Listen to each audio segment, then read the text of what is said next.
meeting to the order. This is the Panel B meeting of Medical Board of California. My name is Dave Ranadev. I'm the chair of this panel.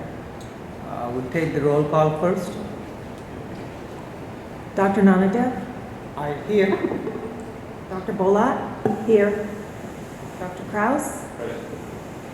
Dr. Levine? Here. Denise Kleins? Here. Jerry Shipsky? We have a quorum. Thank you. So I'm going to turn the meeting over to Judge Benjamin. He's going to run the proceedings from here on.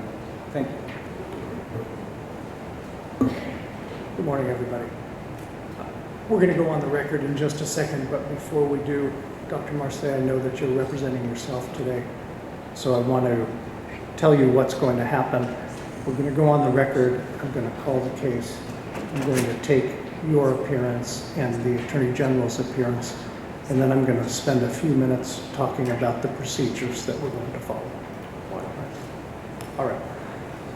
We're on the record before Panel B of the Medical Board of California in the matter of the petition for reinstatement of Robert P. Marseille, MD. This case bears agency number 800-2014-003988. Today is July 30th, 2015. It's about 10 minutes after 8. We are in Burlingame, California. This is the date, time, and place set for hearing in this matter. My name is David Benjamin. I'm an administrative law judge for the Office of Administrative Hearings, assigned to conduct the hearing in this matter. May I take the appearances, please, beginning first with the Attorney General's office. Good morning, members of the board and Judge Benjamin. My name is Carolyn Evans. I'm the Deputy Attorney General, and I'm here on behalf of the people. Good morning, and I think if you move the microphone over a little bit, that would help. And Dr. Marseille. Good morning. My name is Dr. Robert Marseille, and I'm here before the board. Good morning. You're representing yourself today. I am representing myself, correct.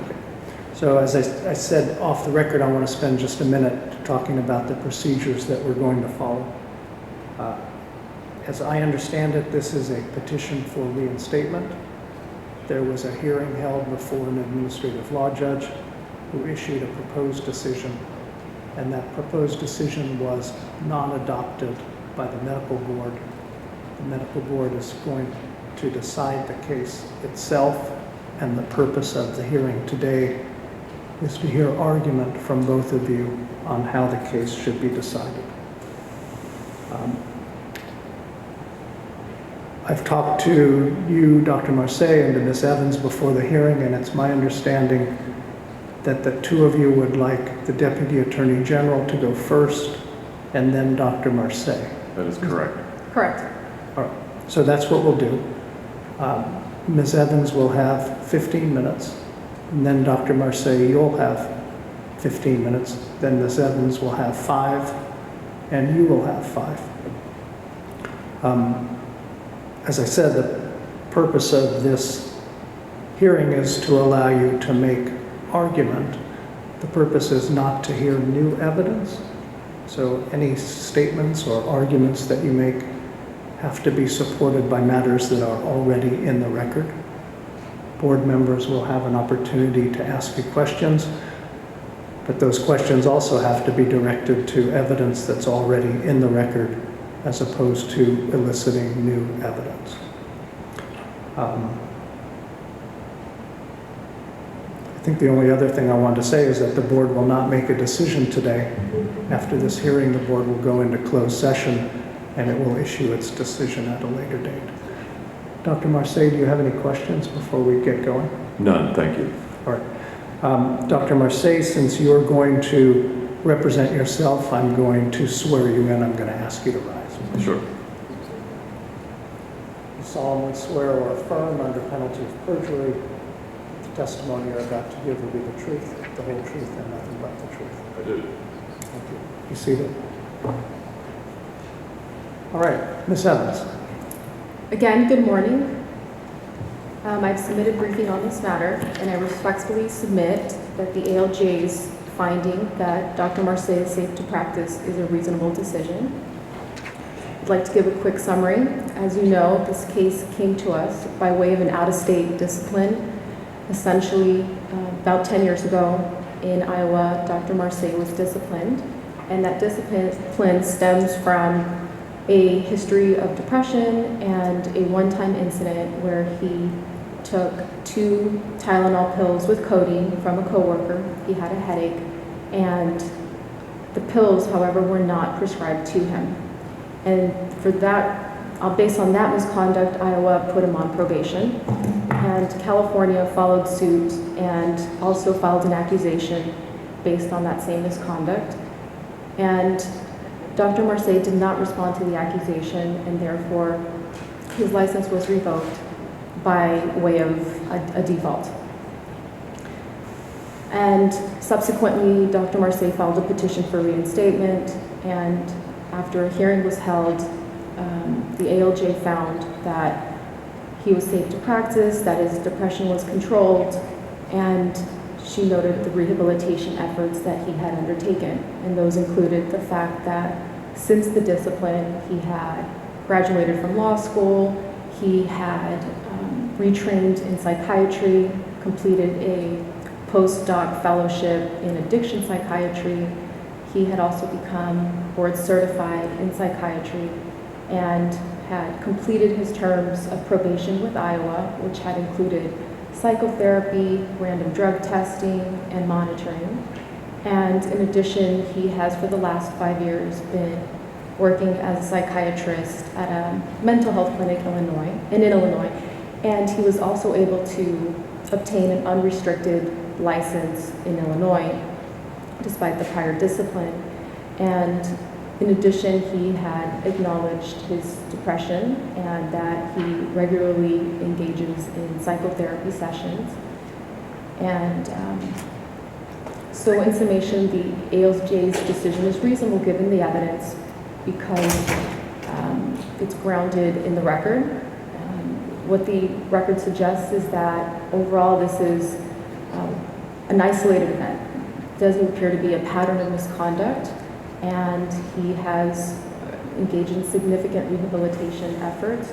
His depression, the reason that the discipline was instituted, is under control, and his treating psychologist of over 20 years, Dr. Baird, has said that his message to the board is, and I quote, "The most important thing to communicate is that he views Dr. Marseille's current psychological functioning to pose no impediment in his capacity to practice psychiatry."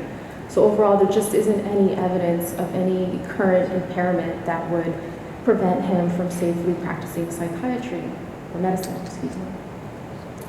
And so for those reasons, I would respectfully submit that the ALJ's decision was reasonable.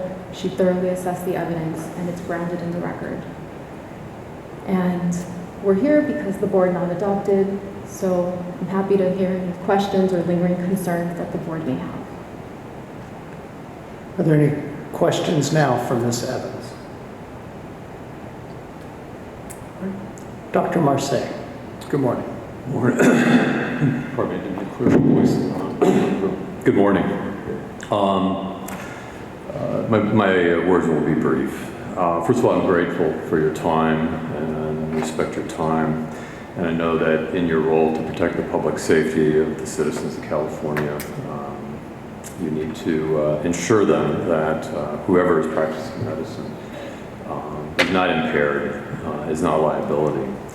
You're all familiar, I hope, with the record, and if you have any questions regarding that, I'll be more than glad to answer them forthrightly. Last year, after being trained in practicing medicine in Illinois since 2007, I decided to reapply and have my California license reinstated.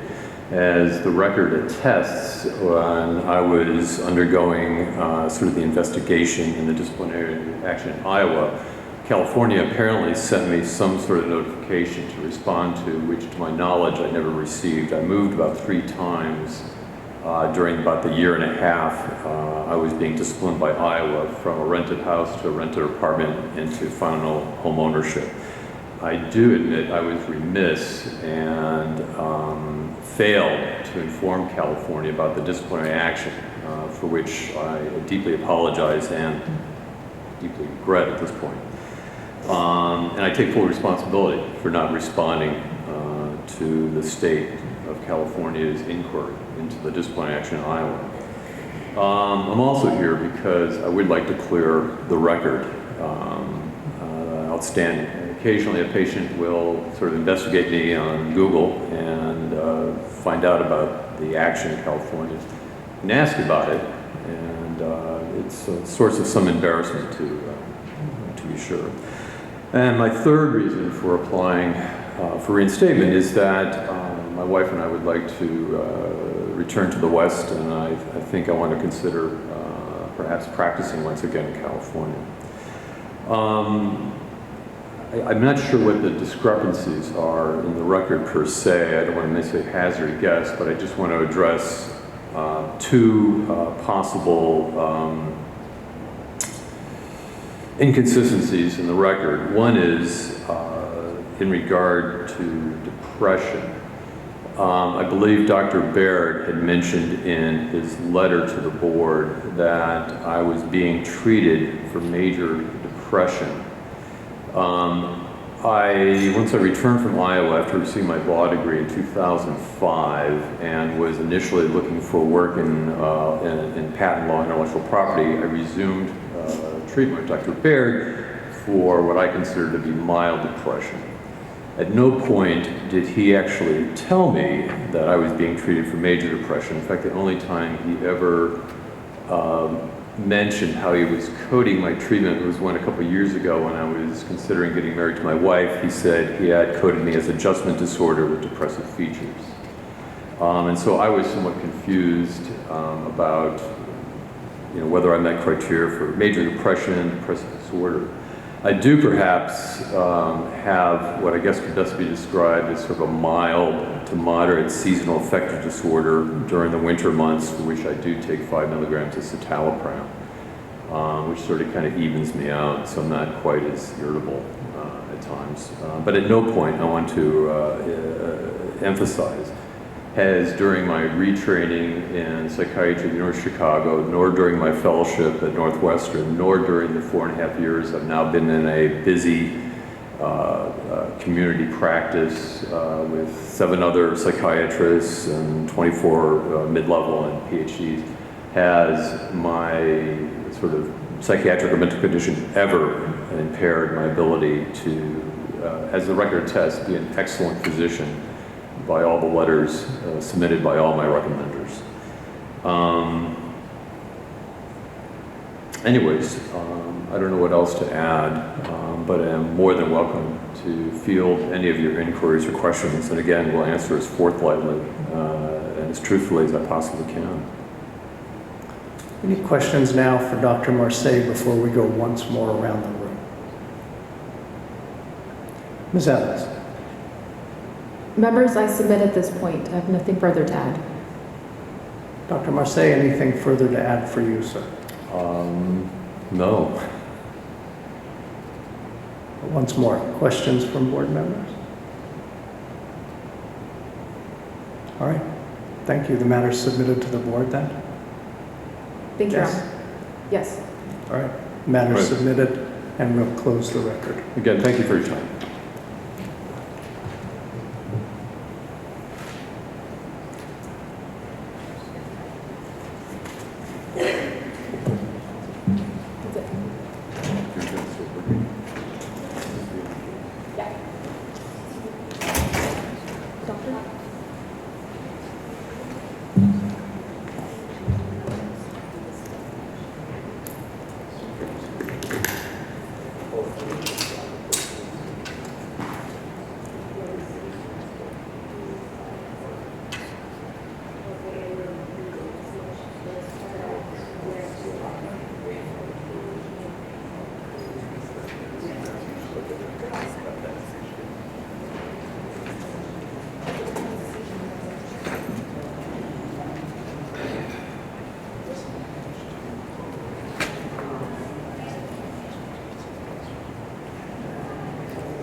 closed session.